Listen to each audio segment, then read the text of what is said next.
ہمارے نبی پاک صلی اللہ علیہ وسلم نے استنجا بیت الخلاء کے کیا آداب بتائے؟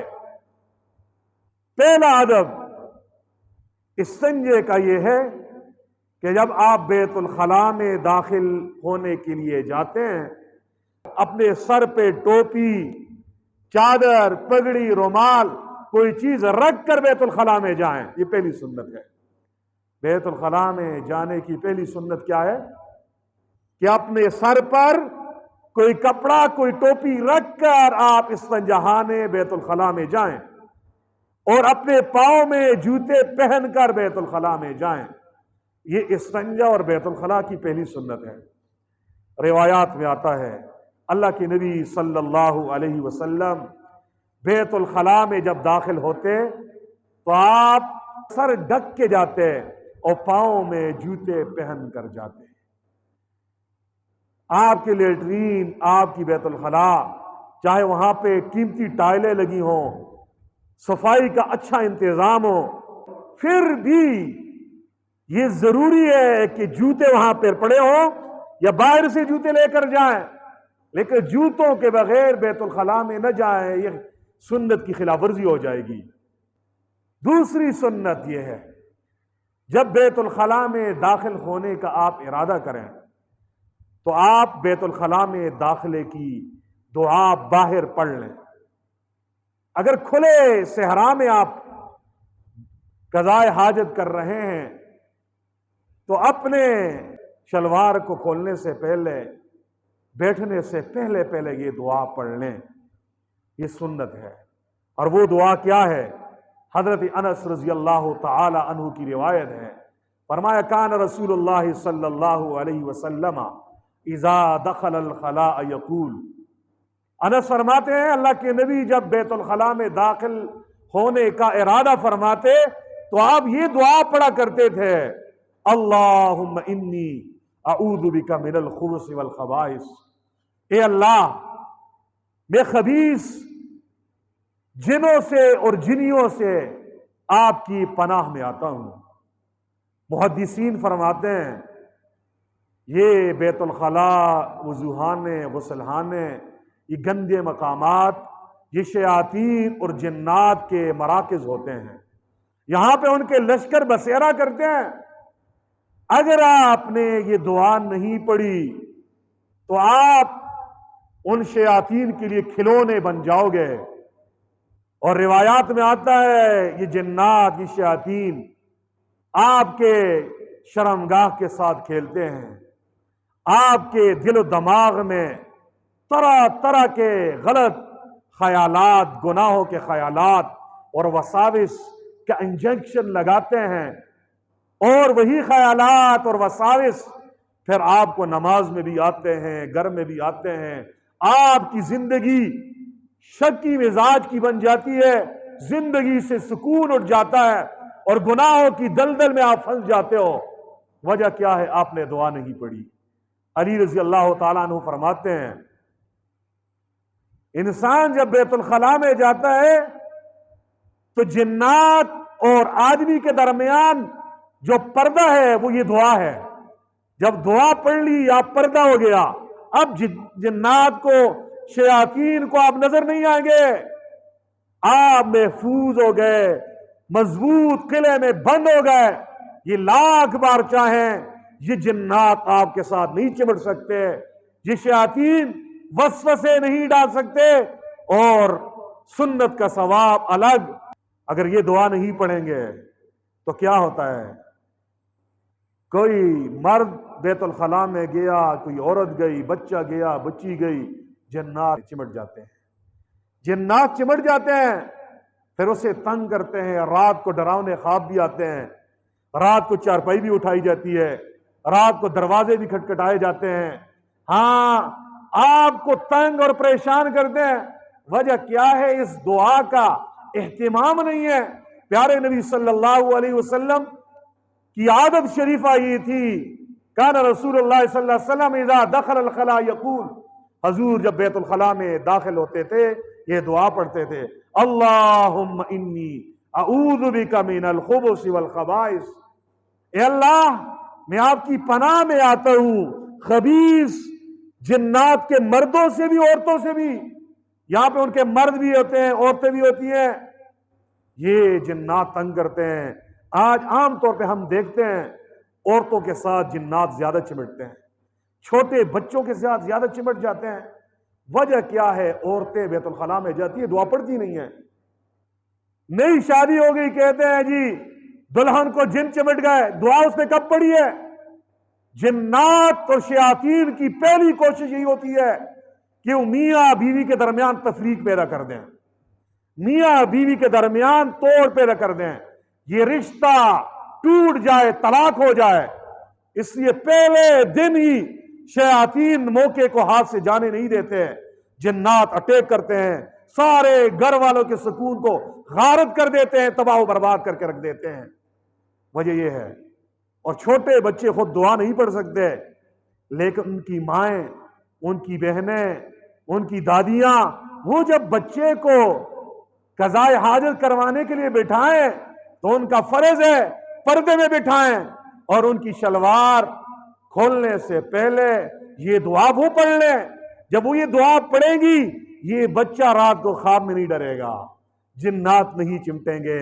مہربان نبی شفیق پیغمبر نے کیا خوبصورت طریقہ بھی بتایا، کیا ہمیں قیمتی نسخے دیے۔ افسوس آج ہم انگریزوں کے طریقے کے مطابق پوری زندگی گزارتے ہیں، اپنے پیارے نبی صلی اللہ علیہ وسلم کی سیرت کو، آپ کی سنتوں کو پس پش ڈال دیا ہے۔ روایات میں آتا ہے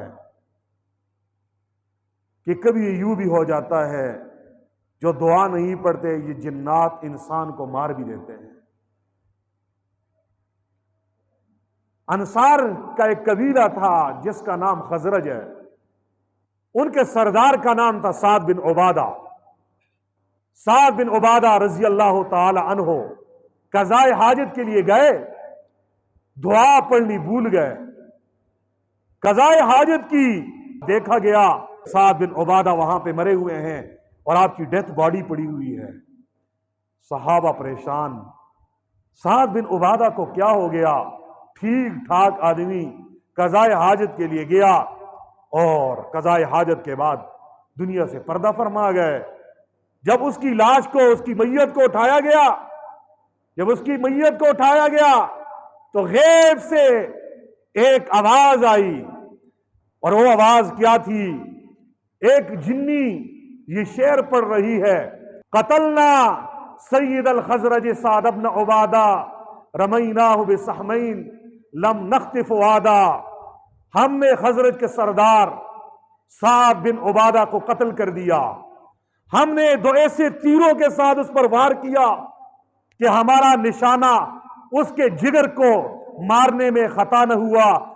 اس واقعے سے معلوم ہوتا ہے یہ مقامات جنات، شیاطین اور اس شریر مخلوقات کی جگہ ہیں، اس لیے وہاں پہ جانے سے پہلے سنت یہ ہے یہ دعا پڑھی جائے۔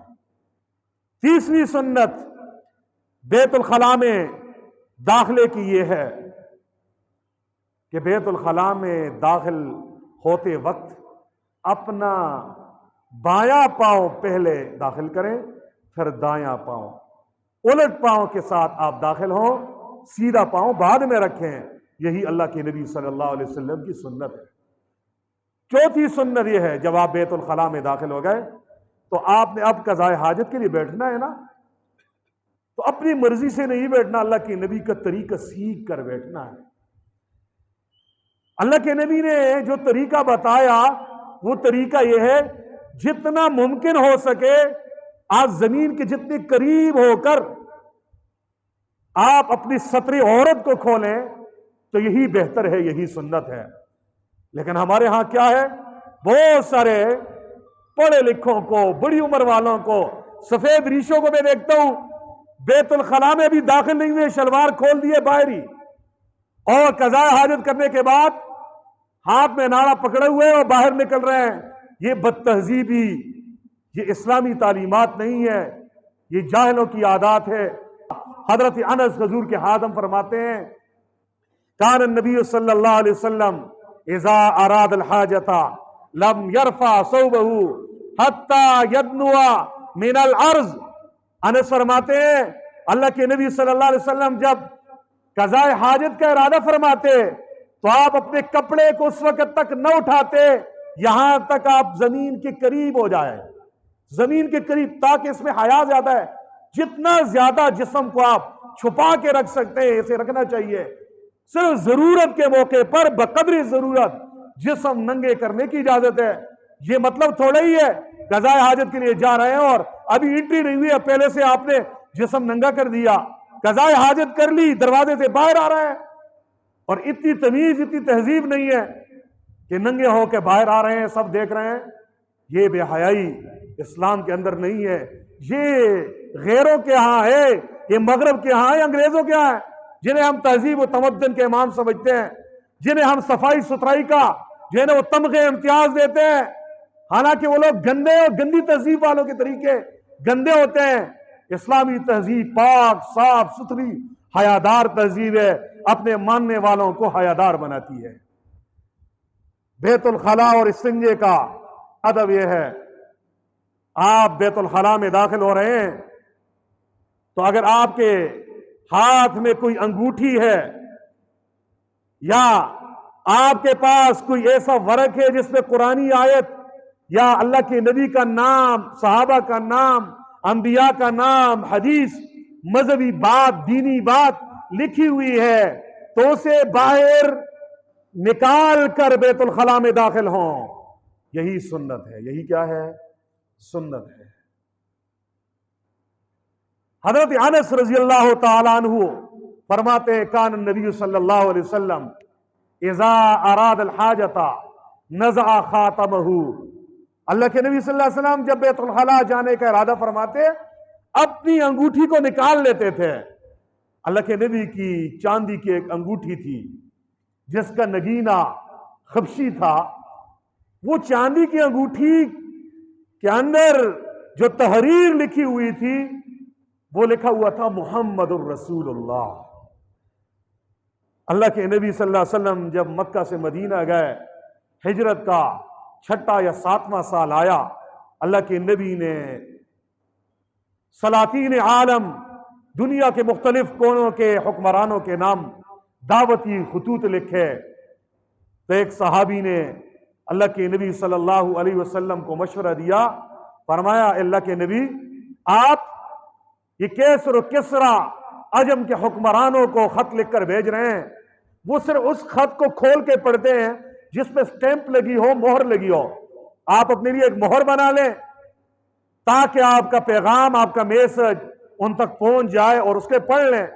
تب اللہ کے نبی کے لیے چاندی کی انگوٹھی بنائی گئی اور اس انگوٹھی میں جو تحریر لکھی ہوئی تھی وہ لکھا ہوا تھا محمد الرسول اللہ. اللہ کے نبی تحریر کا اور ان چیزوں کا، مقدس الفاظ کا، اللہ کے نام، رسول اللہ کے نام، ان کا ادب اتنا کرتے تھے. اس انگوٹھی کو باہر نکال کر آپ علیہ الصلوۃ والسلام بیت الخلاء میں جاتے تھے. اس سے یہی سنت سمجھ آ رہی ہے. اگر آپ کے پاس ایسی انگوٹھی ہے یا کوئی ایسی تحریر ہے، کوئی ایسی چیز ہے جس پر اللہ کے نبی کا نام، قرآنی آیت، حدیث لکھی ہوئی ہے، اسے باہر نکال کر اندر جائیں، یہی سنت ہے. ہاں وہ تعویذ، وہ تحریر جو چمڑے کے اندر بند ہے، جو نظر نہیں آ رہی، اس سے اندر لے جا سکتے ہیں. اسے اندر، یہی حکم آپ کے موبائل میں جو قرآن پاک سیو کیا ہوا ہے یا اور آپ نے کوئی دینی کتابیں ڈاؤن لوڈ کی ہیں تو آپ نے کھولی ہوئی تو نہیں ہے، تو آپ اس موبائل کو اندر لے جا سکتے ہیں. جناب نبی کریم صلی اللہ علیہ وسلم کی سنت انگوٹھی پہننا بھی ہے. اس کے متعلق بھی ایک بات بتا دوں. فقہاء یا حناف فرماتے ہیں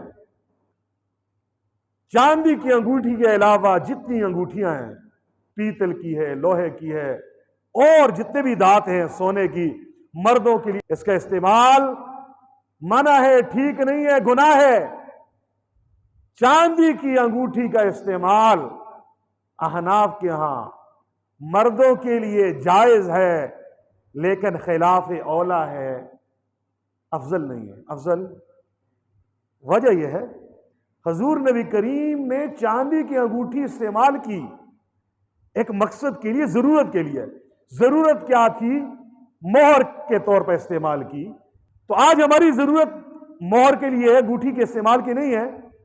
آج اگر کوئی آدمی افیسر ہے اور اس اپنے لیے مہر بناتے ہیں تو اسٹیمپ بناتے ہیں، وہ انگوٹھی کے ذریعے تھوڑی مہر لگاتے ہیں۔ تو آج کے دور کی ضرورت یہ نہیں ہے، لیکن حضور کے سامنے صحابہ کرام نے استعمال بھی کی ہے اور حضور نے بھی استعمال کی ہے۔ اس لیے حناف فرماتے ہیں کہ چاندی کی انگوٹھی مرد کے لیے استعمال کرنا جائز ہے، لیکن اس کا ترک، اس کا چھوڑنا افضل، اولا اور بہتر ہے۔ لیکن آج تو مرد طرح طرح کی انگوٹھیاں، اور وہ بھی دونوں ہاتھوں کی تمام انگلیوں میں، اور ایک انگلی کے اندر جو نا تین تین انگوٹھیاں، یہ نشہ عیش کہنے چڑھا ہے۔ پتہ نہیں کوئی ملنگ سے نظر آ رہے ہیں۔ یہ مسلمانوں کی تہذیب نہیں ہے۔ اگر کوئی سنت کی نیت سے استعمال کرنا چاہتا ہے، حضور کا عاشق ہے، وہ کہتے ہیں میرے نبی نے استعمال کی ہے محبت میں، تو وہ چاندی کی انگوٹھی بنائے اور ایک انگوٹھی استعمال کر سکتا ہے، یہ اس کے لیے گنجائش ہے۔ یہ ضمنی طور پر چاندی کے متعلق ایک مسئلہ بتا دیا۔ بیت الخلاء میں جانے کی سنتوں میں سے چھٹی سنت یہ ہے کہ بیت الخلاء میں قبلے کی طرف منہ کر کے نہیں بیٹھنا اور قبلے کی طرف پش کر کے بھی نہیں بیٹھنا، تاکہ بیت اللہ شریف کی بے اکرامی نہ ہو جائے، توہین نہ ہو جائے۔ ادب بہت بڑی چیز ہے۔ ساتویں سنت بیت الخلاء میں جانے کی یہ ہے کہ جب آپ استنجا کریں گے تو اللہ کے نبی صلی اللہ علیہ وسلم نے منع کیا ہے، وَنَهَا أَن يَسْتَتِيبَ الرَّجُلُ بِيَمِينِهِ، اللہ کے نبی نے منع کیا کہ کوئی آدمی اپنے دائیں ہاتھ سے استنجا کرے۔ دائیں ہاتھ سے استنجا کرنا منع ہے، گناہ ہے۔ بائیں ہاتھ سے آپ نے استنجا کرنا ہے، بائیں ہاتھ سے آپ نے استنجا کرنا ہے۔ حضرت عائشہ رضی اللہ تعالی عنہا کی روایت ہے، فرماتی ہے کانت ید رسول اللہ صلی اللہ علیہ وسلم الیمنا لطہورہ وطعامہ، فرمایا اللہ کے نبی صلی اللہ علیہ وسلم کا داہنا ہاتھ حضور وضو کے لیے استعمال کرتے تھے اور کھانا کھانے کے لیے استعمال کرتے تھے۔ وکانت یدہ الیسری لخلائہ وما کان من اذی، اور حضور اپنا بایاں ہاتھ استنجے کے لیے اور دیگر مکروہ چیزوں کے لیے استعمال کرتے تھے۔ اس سے یہ قاعدہ اور ضابطہ سمجھ آ رہا ہے، ہر وہ کام جو شرافت والا ہے، عزت والا ہے، نفاست والا ہے، اسے دائیں ہاتھ سے کریں، اور جو کام مکروہ ہے، ناپسندیدہ ہے، اسے بائیں ہاتھ سے آپ کریں۔ تو استنجا بائیں ہاتھ سے کرنا یہ اللہ کے نبی صلی اللہ علیہ وسلم کی سنت ہے۔ ہر سلیم الفطرت انسان کبھی پسند نہیں کرتا کہ جس ہاتھ سے کھانا کھائے اسی سے استنجا کر لے، بلکہ جو حساس مزاج آدمی ہوتا ہے اسے جو ہے نا اس سے کراہت محسوس کرتا ہے، وہ کھانا کھا ہی نہیں سکتا۔ اللہ جل شانہ نے اور اللہ کے نبی نے انسان کی فطرت اور اس کی حساسیت کا کتنا لحاظ رکھا ہے، یہ بھی سنت ہے۔ بیت الخلاء میں جانے کی سنتوں میں سے 8ویں سنت یہ ہے کہ بیت الخلاء میں باتیں کرنا اور ذکر کرنا، تلاوت کرنا یہ منع ہے۔ یہ کیا ہے؟ منع ہے، باتیں نہیں کرنی چاہیے۔ بہت سارے لوگ بیت الخلاء میں بیٹھے ہوتے ہیں، کال آ جاتی ہے اور سلام بھی کرتے ہیں، جواب بھی دیتے ہیں، گپے بھی لگا رہے ہیں۔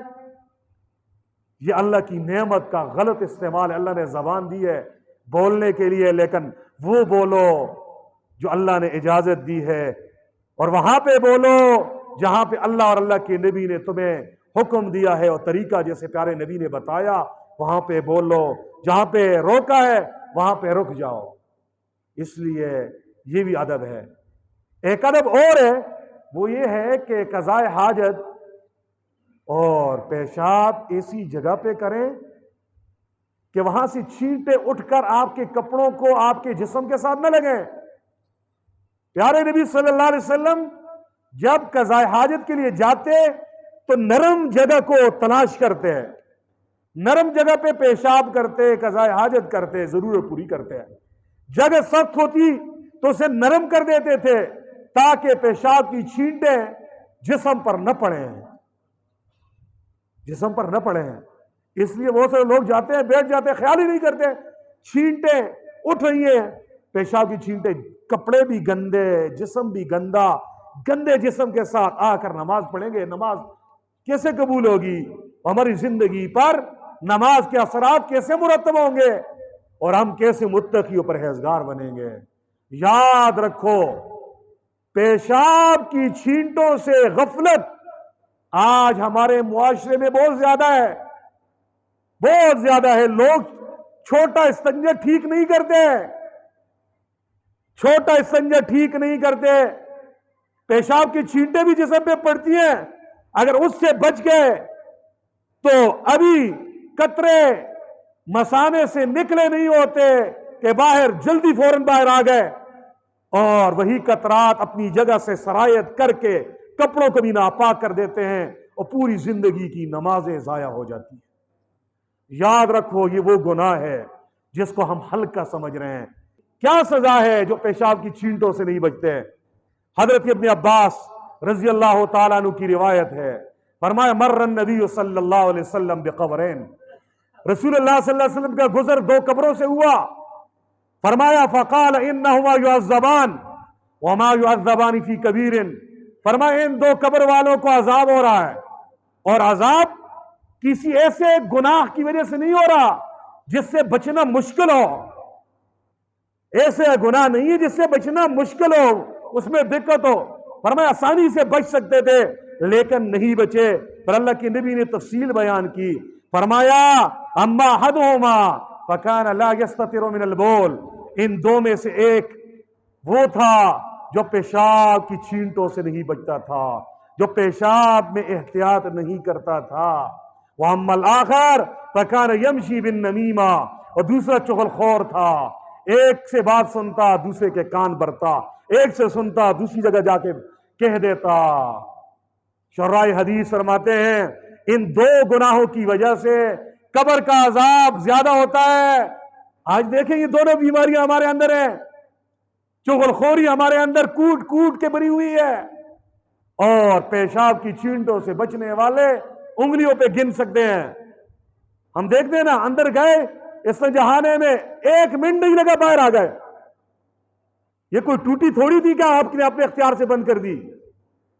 ہاں، یہ بے احتیاطی ہوگی تو پھر عذاب قبر کے لیے، سانپوں کے لیے، اژدہوں کے لیے، طرح طرح کے عذابوں کے لیے تیار ہو جاؤ۔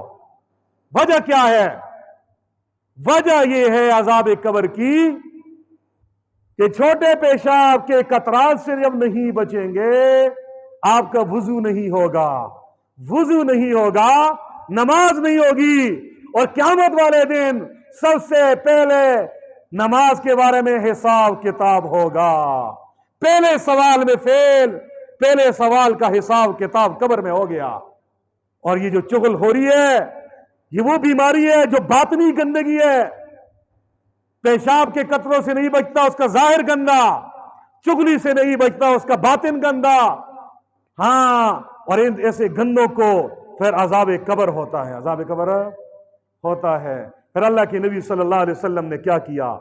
پیارے نبی صلی اللہ علیہ وسلم نے ایک تر شاخ کو لیا اور اسے 2 حصوں میں تقسیم کیا، اور ایک شاخ ایک قبر پہ گاڑی، دوسری شاخ دوسری قبر پہ گاڑی۔ پھر پیارے نبی صلی اللہ علیہ وسلم نے فرمایا شاید ان پر عذاب ہلکا ہوگا، کم ہوگا۔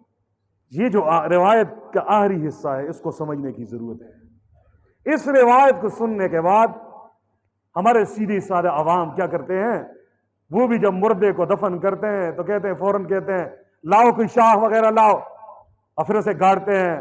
پوری زندگی سود خور، سودی کاروبار کرنے والا، زنا کرنے والا، شراب پینے والا، قتل کرنے والا، دامے بازی کرنے والا، دین سے تمسخر کرنے والا، نماز نہ پڑھنے والا، روزے کھانے والا، اللہ کا بھی دشمن، اللہ کے دین کا دشمن، مخلوق خدا کو ستانے والا، ایک شاخ گاڑنے سے اس کی بخشش ہو جائے پھر تو مزے ہیں۔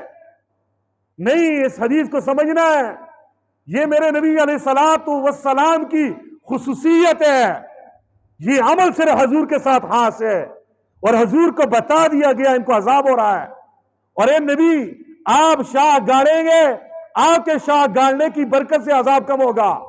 اس روایت میں یہ تھوڑا کہا گیا ہے کہ زید، عمر، بکر، ایکس وائی زیڈ کوئی بھی شاہ گاڑے گا عذاب ختم ہو جائے گا۔ پھر دوسری بات یہ ہے، یہ حدیث حضور کے صحابہ نے سنی ہے۔ ابو بکر نے اپنی زندگی میں کبھی ایسا نہیں کیا، عمر نے نہیں کیا، عثمان نے نہیں کیا، علی نے نہیں کیا، حضور کے یاروں نے، حضور کے شاگردوں نے، حضور کے مریدوں نے حدیث سنی تھی، حضور کو دیکھا تھا، لیکن انہوں نے ایسا نہیں کیا۔ معلوم ہو گیا، صحابہ سمجھ گئے تھے یہ عمل صرف حضور کے ساتھ خاص ہے، کوئی اور اس طرح کرے گا کسی کے شاہ گاڑنے سے کوئی بھی نہیں بخشا جائے گا، کوئی بھی نہیں بخشا جائے گا۔ اس لیے اس فضول حرکت سے باز آئیں اور اس کام کو دین نہ سمجھیں، اس کام کو دین نہ سمجھیں۔ پھر دوسری بات یہ بھی ہے، حضور نے جس قبر پہ شاہوں کو گاڑا تھا وہ گناہگار تھے، حضور کو بتا دیے گناہگار ہیں۔ آپ کو کیسے پتہ چل رہا ہے کہ اس کے اوپر عذاب قبر ہو رہا ہے؟ آج جو گاڑ رہے ہیں گویا یہ عالم الغیب ہونے کا دعویٰ کر رہے ہیں، اور آج جو گاڑ رہے ہیں وہ سیدھے سارے نیک آدمی کی قبر میں بھی گاڑ دیتے ہیں، اور بہت سارے ایسے بھی ہیں جو اس حدیث کا سہارا لے کر اولیاء اللہ کے مزارات پر، نیک لوگوں کے قبور مبارکہ پر پھول کی پتیاں نچھاور کرتے ہیں، ہال ڈالتے ہیں، چادریں ڈالتے ہیں، کہتے ہیں اللہ کے نبی نے یہ کیا۔ ان کی مت ماری گئی ہے۔ اللہ کے نبی نے گناہگاروں کی قبر پہ شاہ گاڑی، حضور کے ساتھ خاص، حضور کو علم ہو گیا تھا، اللہ نے بتا دیا۔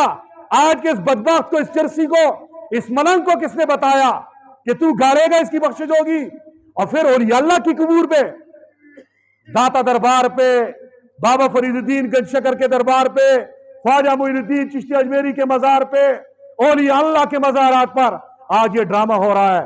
گویا یہ ان کے نام نہاد عاشق، نام نہاد مرید، نام نہاد نام لیوا یہی سمجھ رہے ہیں کہ حضرت صاحب کی بخشش نہیں ہوئی، پھول ڈالیں گے بخشے جائیں گے۔ اس لیے سمجھا کرو، دین سمجھ کے زندگی گزارو۔ تو بیت الخلاء میں جانے کی سنتوں پر بات ہو رہی تھی۔ 10ویں سنت یہ ہے، جب آپ قضائے حاجت کر لیں، چھوٹے سنجے سے بڑے سے فارغ ہو جائیں، تو اب آپ نے باہر نکلنا ہے۔ تو باہر نکلتے وقت دایاں پاؤں پہلے باہر نکالنا ہے۔ یہ حضور نبی کریم صلی اللہ علیہ وسلم کی سنت ہے۔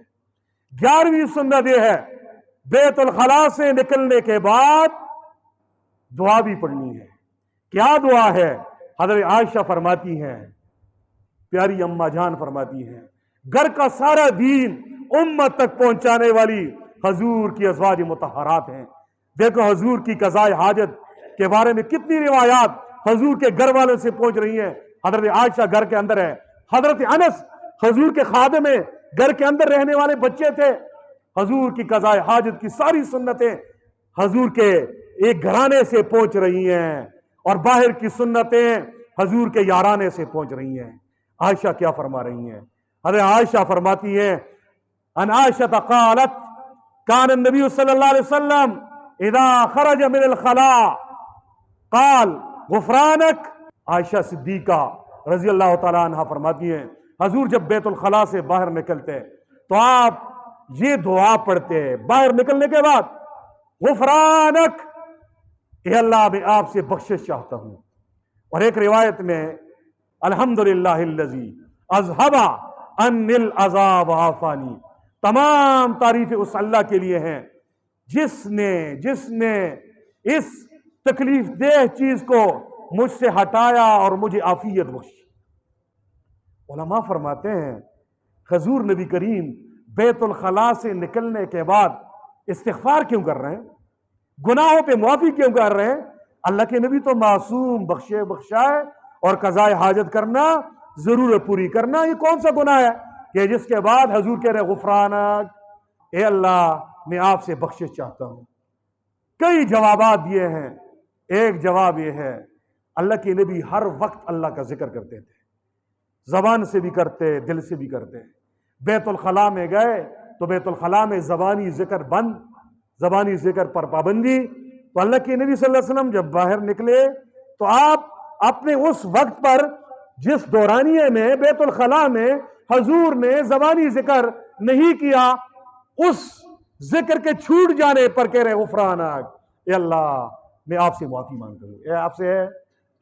دوسری وجہ بعض شرائی حدیث نے یہ بھی بیان کی ہے کہ جب آدمی بیت الخلاء میں جاتا ہے اپنی اس گندگی کو دیکھتا ہے، اس گندگی کو دیکھ کر انسان کو اپنے گناہوں کی گندگی یاد آ جاتی ہے. حضور نبی کریم تو بخشے بخشائے تھے، امت کی تعلیم کے لیے بتایا میری امت جیسے اس گندگی کو جس سے ابھی فارغ ہو کے تم آ گئے اور اپنے آپ کو صاف کر دیا، بیت الخلاء سے نکل رہے ہو، تمہارے اندر گناہوں کی گندگی بھی بھری ہوئی ہے. اس کا استنجا کب کرو گے؟ اس سے پاک کب ہوگے؟ ابھی توبہ کر کے کہو غفرانک، اے اللہ میں اپنے گناہوں کی آپ سے معافی مانگتا ہوں، اپنے گناہوں کی آپ سے معافی مانگتا ہوں. مولانا یوسف بن نوری رحمہ اللہ فرماتے ہیں غفرانک یہ شکر کے معنی میں ہے. جیسے کفران نعمت نہ شکری کے لیے آتا ہے، اسی طرح غفران یہ شکر کے معنی میں ہے. گویا بیت الخلاء سے نکل کر اللہ کے نبی صلی اللہ علیہ وسلم اللہ کا شکر ادا کر رہے ہیں. یا اللہ تیرا شکر ہے تو نے اس تکلیف والی چیز کو مجھ سے ہٹایا، میرے ساتھ عافیت والا معاملہ فرمایا. 12ویں سنت بیت الخلاء کی یہ ہے کہ اللہ کے نبی جب بیت الخلاء سے نکلتے استنجا کرتے، استنجا کرنے کے بعد روایات میں آتا ہے حضور اپنے بائیں ہاتھ کو مٹی پہ ملتے رگڑتے ہیں تاکہ جراثیم اس کا ازالہ ہو جائے. حالانکہ اللہ کے نبی تو جنتی مٹی سے بنائے گئے اور آپ علیہ السلام کے فضلات حضرات احناف کے ہاں پاک ہیں، لیکن امت کی تعلیم کے لیے بتائے امت تمہیں صفائی ستھرائی کا طریقہ بتا رہا ہوں. استنجا کیا ہے تو وضو سے پہلے پہلے اس گندگی کے اثرات کو زائل کرنے کے لیے مٹی پہ سے رگڑنا ہے، ملنا ہے، تاکہ وہ جراثیم جو آنکھ سے نظر نہیں آتے اس کے اثرات بھی ختم ہو جائیں. آج کے دور میں جو آدمی اس سنت پہ عمل کرنا چاہتے ہیں وہ کیا کریں؟ وہ صابن وغیرہ، سرف وغیرہ یہ چیز اگر استعمال کریں گے تو اس سنت پر عمل کرنے کا انہیں ثواب ہو جائے گا. ابو ہریرہ فرماتے ہیں میں اللہ کے نبی صلی اللہ علیہ وسلم کے لیے استنجے کے لیے ایک لوٹا پانی بھر کے لایا. حضور نبی کریم نے استنجا کیا. استنجا کرنے کے بعد حضور باہر آئے. فرمایا حضور نبی کریم نے اپنے ہاتھ کو زمین سے رگڑا، اپنے ہاتھ کو زمین سے رگڑا. فرمایا پھر میں نے دوسرا برتن پیش کیا، حضور نبی کریم نے اس کے ذریعے وضو کیا. یہ روایت مشکات شریف میں موجود ہے، ترمذی ابو داود شریف میں موجود ہے. اس روایت سے حضور کی سنت سمجھ آ رہی ہے کہ استنجے کے بعد صابن وغیرہ یا مٹی پہ رگڑ کر ہاتھ کی صفائی یہ سنت ہے. اور ایک اور سنت بھی سمجھ آ رہی ہے کہ استنجا کے لیے الگ برتن حضور استعمال کرتے تھے اور وضو کے لیے الگ برتن استعمال کرتے تھے. نفیس مزاج، صفائی ستھرائی کے معاملے میں حساس لوگ اس لوٹے کے ساتھ وضو نہیں کر سکتے جس لوٹے کے ساتھ، جس برتن کے ساتھ انہوں نے استنجا کیا ہے.